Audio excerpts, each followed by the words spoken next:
नमस्कार, आप सभी का एक बार फिर से स्वागत है हमारे चैनल संस्कारी बेटी पे।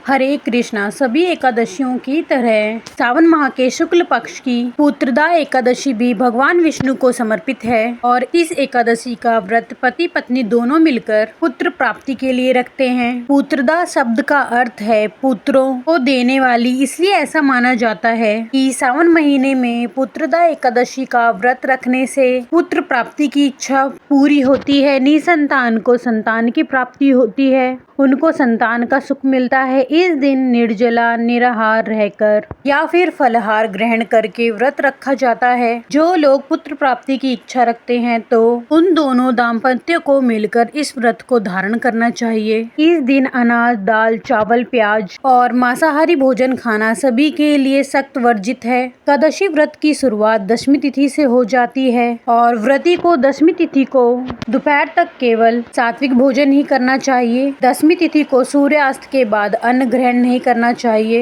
एकादशी के सूर्योदय से लेकर द्वादशी तिथि के सुबह व्रत के नियमों का पालन करना चाहिए। पूजा करने के बाद सम्मानित ब्राह्मणों को भोजन कराने के बाद ही निर्धारित पारण मुहूर्त में व्रत का पारण करना चाहिए, यानी उपवास खोलना चाहिए। संतान प्राप्ति की कामना के लिए या फिर संतान से जुड़ी समस्याओं के निवारण के लिए आज के दिन विशेष रूप से भगवान श्री कृष्ण की बाल गोपाल रूप की पूजा करके बाल गोपाल मंत्र का जाप करना चाहिए, जो इस प्रकार है। देवकी सुत गोविंद वासुदेव जगतपते देहि में तनयम कृष्णम अमहम शरणम गता मंत्र का जाप यथासंभव कर सकते हैं और उसके बाद अंत में लड्डू गोपाल जी को मक्खन मिश्री का भोग लगाना ना भूलें। भोग लगाते वक्त विशेष रूप से इस बात का ध्यान रखें कि भोग में तुलसी पत्र जरूर हो और नियमों के अनुसार एकादशी के दिन तुलसी पत्र नहीं तोड़े जाते, इसलिए दशमी तिथि को स्नान आदि से निवृत्त होकर तुलसी पत्र जरूर तोड़कर रख लें और तुलसी पत्र तोड़ते वक्त इन मंत्रों का जाप करें। ओम सुभद्राय नमः, ओम सुप्रभाय नमः, ओम मातेश तुलसी गोविंद हृदयानंद कारिणी नारायणस्य पूजार्थम चिनोमि त्वाम नमस्तुते। सुभद्रा और सुप्रभा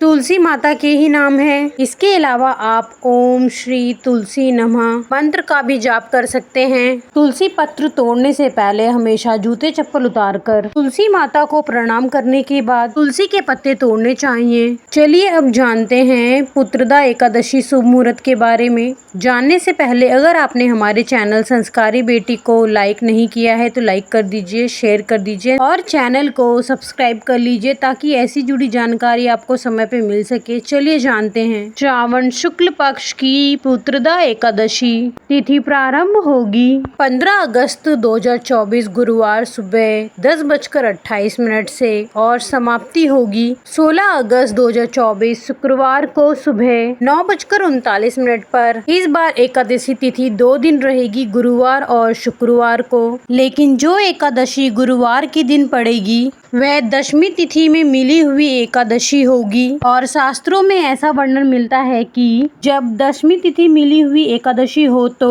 उस तिथि को छोड़कर अगले दिन, जिसमें द्वादशी तिथि भी हो, उस दिन उपवास रखना सभी के लिए शुभ होता है, चाहे ग्रस्त जन हो या वैष्णव जन हो। इसलिए इस बार 16 अगस्त शुक्रवार के दिन पुत्रदा एकादशी का व्रत रखा जाएगा और एक दिन पहले दशमी तिथि के नियमों का पालन किया जाएगा और अगले दिन यानी शनिवार के दिन व्रत का पारणा किया जाएगा। अब पहले जानिए शुक्रवार के दिन रहने वाले शुभ मुहूर्तों के बारे में। शुक्रवार के दिन सूर्योदय होगा सुबह 6:07 पर और सूर्यास्त होगा शाम 6:54 पर और ब्रह्म मुहूर्त रहेगा सुबह 4:31 से 5:19 तक। अमृत काल सुबह 6:27 से 8:02 तक रहेगा। सुबह की पूजा ब्रह्म मुहूर्त से लेकर अमृत काल तक कर सकते हैं। विजित मुहूर्त दोपहर 12:05 से लेकर 12:56 तक रहेगा और राहु काल सुबह 10:30 बजे से 12 बजे तक रहेगा। द्वादशी तिथि शुरू होगी 16 अगस्त शुक्रवार को